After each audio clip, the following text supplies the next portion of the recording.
Hoy quiero comenzar a hablar de la frustración. Y lo primero que nos viene a la mente, obviamente al entender este término, es explicarlo, es poder conceptualizarlo. La frustración no es nada más y nada menos que una respuesta emocional. Es lo que nos sobreviene ante una situación que contrapone a nuestros deseos. Algo que yo quería, una situación que yo anhelaba que se realizara, no sucede. Como consecuencia viene la frustración. Muchas veces la frustración está relacionada a la ira, a la decepción y obviamente genera ansiedad. Entonces, la frustración viene a ser parte de un sentimiento. Recuerden que hay emociones básicas como la ira, la tristeza, la alegría y la aversión. La frustración muchas veces viene o está relacionada con eso, con la ira, esa situación que no logró resolverse, eso que yo anhelaba o esperaba, que ahora me produce frustración. Punto importante. ¿Qué pasa? Que se manifiesta en eso cuando no logramos satisfacer un deseo que está planteado en nuestra cabeza. Es importante también entender que la frustración es un estado transitorio, es decir, algo que va a pasar. No nos quedamos toda la vida en ese sentimiento permanente de frustración. Muy probablemente sí se repita durante a lo largo de nuestra vida y muchas veces tenemos días, meses o incluso años con altos niveles de frustración. ¿Por qué? Porque todos esos deseos no se han resuelto, no se han programado en nuestra vida. Pero en tendencia general es un estado transitorio y por ser transitorio, por lo tanto es reversible. Es decir, no voy a permanecer frustrado toda la vida. ¿Qué es lo que se busca? Una aceptación del evento. En lo externo, entender qué fue la vivencia, qué fue lo que pasó con esa situación. Y en lo interno, experimentar esa respuesta emocional. Ahora, ¿cuáles son los factores que nos hacen intolerantes a la frustración? Muchas veces los factores que nos hacen tener una intolerancia a la frustración están relacionados al temperamento. Como muchas veces ya lo hemos hablado, el temperamento es una condición innata que viene dada también o acompañada de nuestro carácter y que al final forman nuestros, nuestros factores de personalidad, nuestra personalidad en sí. Entonces, si mi temperamento va vinculado a eso, probablemente tenga esa alta intolerancia a la frustración. Otro de los factores importantes son las condiciones sociales.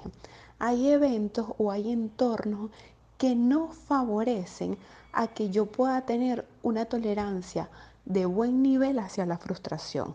Por ejemplo, los que vivimos acá en Venezuela, muchas veces con condiciones sociales, económicas y políticas, nos vemos con una alta intolerancia a la frustración porque hay muchos eventos que no controlamos.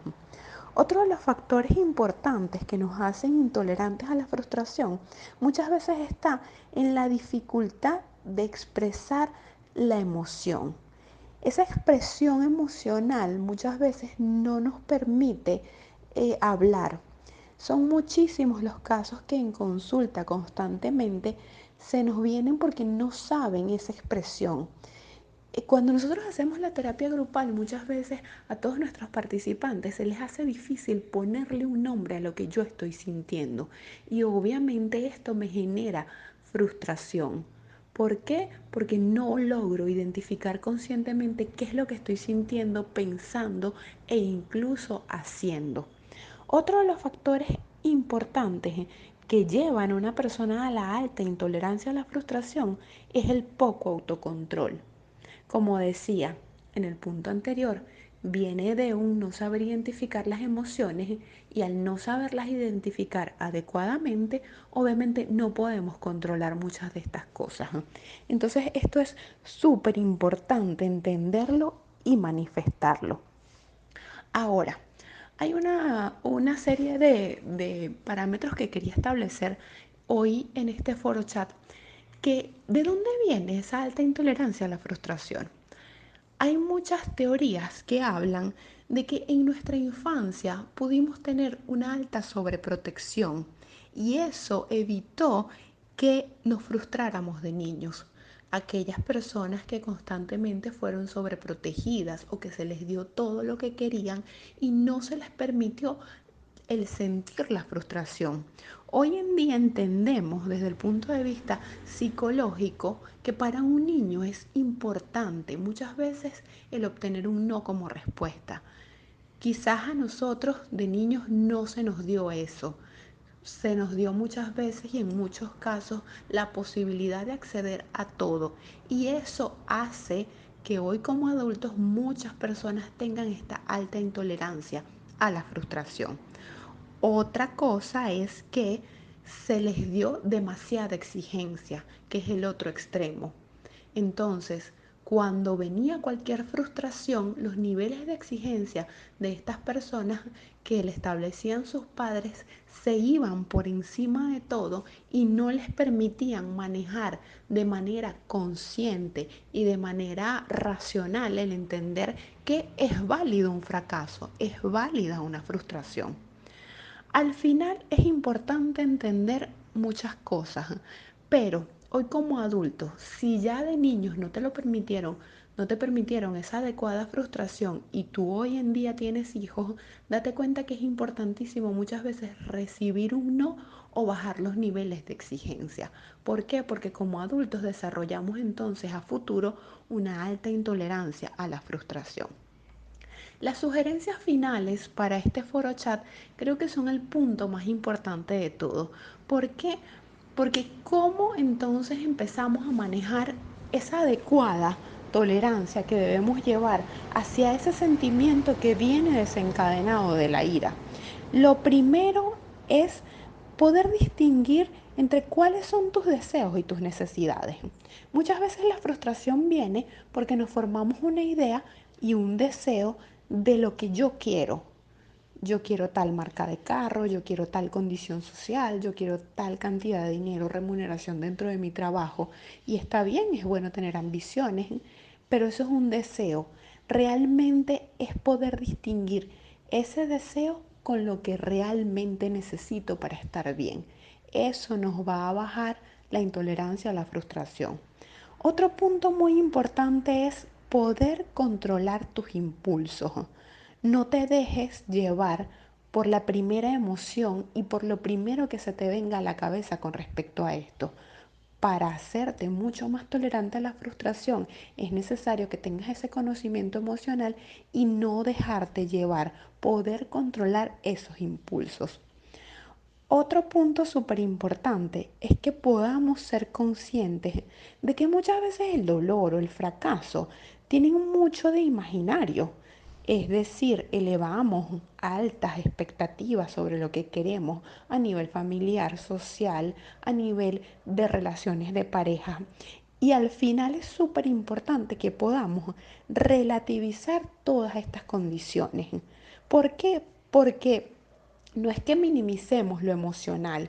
Yo me puedo frustrar mucho por una situación cotidiana, por algo que me suceda manejando, por algo o una situación a nivel laboral, pero entonces, ¿qué tanto estoy sobreponiendo ese dolor o ese fracaso? Muchas veces eso está en nuestra cabeza. Una situación al manejar, ¿por qué tengo que tener tanta frustración por esto si es algo que puede volverse pasajero y necesito relativizarlo? Al final, una de las últimas recomendaciones que me parece súper importante es poder controlar tu ambiente.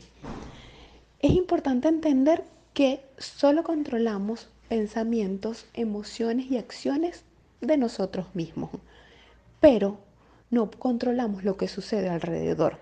Entonces aquí está la premisa súper importante. Controla tu ambiente, controla con qué personas, a qué situaciones o con qué cosas te estás relacionando que te eleven la frustración o que te lleven a situaciones frustrantes.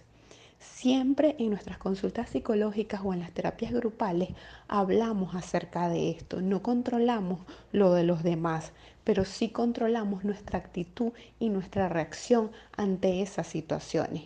Y obviamente, yo siempre lo digo, somos seres sociales en un mundo social y obviamente tenemos que confluir con todo nuestro entorno, pero está dentro de tus posibilidades ver con quién te relacionas y a qué situaciones te expones. ¿Por qué? Porque eso sí está bajo tu control y eso es algo que tienes para ti. Mucho de lo que nos influencia es lo que está en nuestro entorno. Entonces vas a permitir que cosas, situaciones o personas te sigan frustrando. Al final, todo esto se trata de entender que tú eres el único, que tienes la posibilidad de controlar tu actitud y tu emoción frente a ese sentimiento. Hoy en día ve que la frustración es necesaria porque nos enseña a manejar muchas situaciones, pero lo que no es positivo es quedarse en ellas. Yo soy Gabriela Colmenares y esto fue el psicochat de todos los miércoles que hoy habla sobre la frustración. Recuerden seguirnos en Instagram, búsquennos como @psicodivas y por supuesto déjennos saber todos sus comentarios porque ahorita abrimos el grupo y empezamos con todo el debate a ver cuáles son sus situaciones de frustración y si todas estas herramientas que te acabo de otorgar te van a servir de ayuda para digerirlas y poder aceptar y ser una persona mucho más tolerante a la frustración.